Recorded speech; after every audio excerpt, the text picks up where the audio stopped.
হঠাৎ এমন প্রয়োজন পড়ে যায় আমাদের যে না চাইলেও আমাদেরকে বাজারে ছুটতেই হয়। আর আজকে দিনটা ঠিক সেরকমই, আমাকে ছুটতে হলো বাজারের পথে। হ্যাঁ, কিছু একটা কিনতে হবে, সেটা খুবই প্রয়োজন, না কিনলেই নয়। তো প্রথমেই বলি নমস্কার বন্ধুরা, কেমন আছেন সবাই? আশা করি সবাই খুব ভালো আছেন, সুস্থ আছেন। মালা অফিসিয়ালের একটি ছোট্ট ব্লগে আপনাদের সবাইকে অনেক অনেক স্বাগত। হ্যাঁ, আজ আমি গেছিলাম আমাদের পাড়া থেকে বেশি দূরে নয়, রেলগেটের কাছে একটা দোকান আছে ওয়েস্টার্ন ফ্যাশন, তো সেখানে গেছিলাম মেয়ের একটা জিনিস কিনতে। তো সেটা কি কিনবো অবশ্যই আপনাদের সাথে শেয়ার করব। হ্যাঁ, খুব সুন্দর সুন্দর কালেকশন ওখানে আছে, দারুণ অপূর্ব, এবং কালারগুলো তো সত্যিই খুব সুন্দর। আমার সবকটাই পছন্দ, কিন্তু সবগুলো পছন্দ হলে আমি তো নিতে এসেছি একটাই, আমার মেয়ের জন্য একটা পোশাক নিতে এসেছি। হ্যাঁ, মেয়ের আসলে গত কয়েকদিন হলো মেয়ের হাতে লেগেছে, তো হাতে লাগার জন্য সব সোয়েটারগুলো পরানো যাচ্ছে না, কিন্তু মাঝে মধ্যে তো ওকে বেরও করতে হবে, কিন্তু সোয়েটার পরার পরেও ওকে ওর ওপরে একটা পঞ্চুক পরিয়ে দেবো সেটা ভাবলাম। আর সেই জন্যই গেলাম ওয়েস্টার্ন ফ্যাশনে, কিন্তু খুব সুন্দর সুন্দর কালেকশন থাকলেও আমার মেয়ের সাইজে আমি একটাও পেলাম না। তো তাই জন্য ওখান থেকে আমাকে বেরিয়ে আসতে হলো, কিন্তু বেরিয়ে আসার সময় চোখ আটকে গেল কিছু ব্যাগের দিকে। অপূর্ব সুন্দর সুন্দর সেই ব্যাগগুলো, মানে এত পছন্দের কি বলবো, কিন্তু আমি তো ব্যাগ নিতে আসিনি, আমার এই মুহূর্তে যেটা প্রয়োজন সেটাকেই আমাকে কিনতে হবে। তাই জন্য আমাকে মন খারাপ করেই এখান থেকে বেরিয়ে যেতে হলো, কিন্তু আমাকে অন্য আরেকটা দোকানে যেতে হলো। হ্যাঁ, পরে গেলাম মহালয়াতে।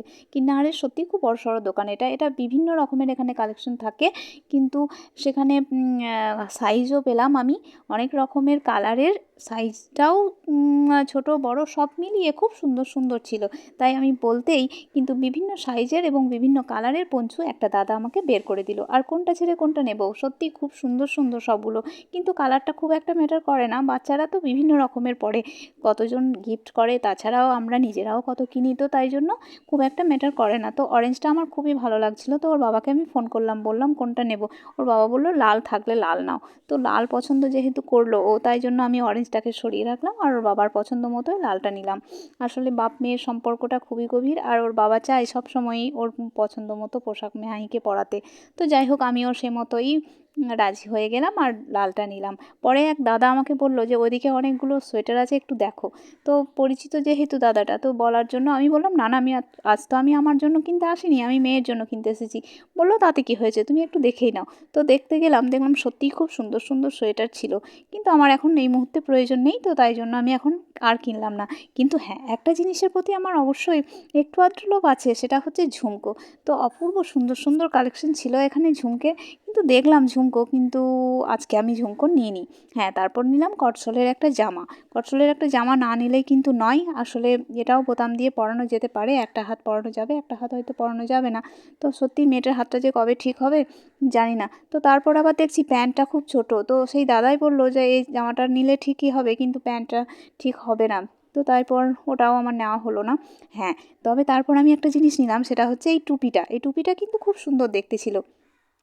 এ ধরনের টুপি মাহি একটা পরেছিল, আমি যেখানে ভাড়া থাকতাম, তো সেখানে শিল্পা আমাকে একটা দিয়েছিল, মানে আমাকে না, মাহিকে দিয়েছিল পরতে। তো খুব সুন্দর ছিল সেটাও। সেই ধরনের এই ধরনের টুপি মাহি একটা পরেছিল ঠিকই। আর হ্যাঁ, ওর রাশি দিদির একটা ছিল, সেটা আর এখন আমি খুঁজে পাচ্ছি না, তো তাই জন্য ওটাও এক বছর পরা হয়েছিল। অবশেষে আমি এই লাল রঙের পঞ্চুটা নিলাম, আর বাড়িতে নিয়ে এসে দেখলাম মাহি একদম ফিট হয়ে গেছে।